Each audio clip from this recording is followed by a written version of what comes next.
तर विषय असा की आपण जिथं पहिल्या दिवशी काम सोडलं होतं रात्री तिथनंच परचला फिरून काम चालू केलं. आपण म्हणण्यापेक्षा पुट्टीवाल्याने मी वेल्डिंगवाल्याने आणि अनिकेतनं सगळ्यांनी मिळून परचला दुसऱ्या दिवशी काम चालू केलं. आणि सकाळ सकाळच उन्हाचा पारा लय बेकार चढला होता घामानं, तर हाल बेकारवा लागलो होतं. पण अनिकेत म्हणला मी पहिलं फॅन काढून घेतो परचला आतमधल्या देवळाची फिटिंग करू. पण विषय असा झाला की तिथलं कपाट बाहेर काढल्याशिवाय आपल्याला पर्याय नव्हता. त्यामुळे त्यातलं पहिलं तर सगळं सामान बाहेर काढून घेतलं आणि परचला कपाट पण बाहेर काढलं. आणि अनिकेत म्हणला पहिलं तर आतमधल्या सगळ्या पट्ट्या ठोकून घेतो मेन परचला तुझतो काय असेल ते आतमधलं काम करून घे. आता इथे विषय असा व्हायला लागला होते होल्डर लावताना लय बेकार अपघात व्हायला लागली होती. माझी काय तर मंदिरावर बसून होल्डर लावायची इच्छा नव्हती, पण तिथली माणसं म्हणले काय होत नाही वर चढ द्यावाला. म्हणलं मला माफ कर, माझ्या मनातलं बी पाप साफ कर. बुद्धी बहुत तेज है तुम्हारी. आता आतमध्ये तर सगळं काम फायनल केलं आणि आपलं राहिलं होतं पलीकडल्या बोर्डात अलीकडे कनेक्शन आणायचं होतं. पण ही बाह्या काय आपलं डोळं घालवलं शिवाय राहत नाही. त्यामुळे बाह्याला म्हणलं तू तुझं काम कर, आम्ही जाऊन थंडगार पाणी आणता म्हणलं पहिलं तर जाऊन.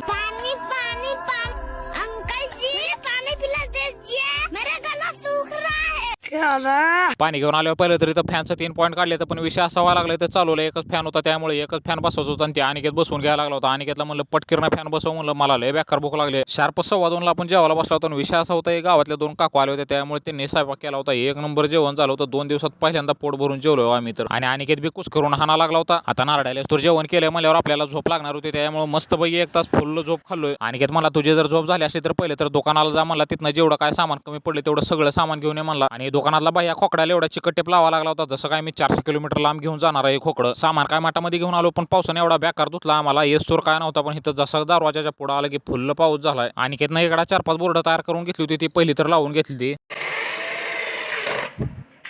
तेवढ्यामध्येच काकून आवाज दिला की पहिलं तर चहा पिऊन घ्या. मग काय चहा चालून काम बंद. आणि आपल्याला अजून एक काम होतं ते म्हणजे वरची फिटिंग करायची होती बाथरूमची.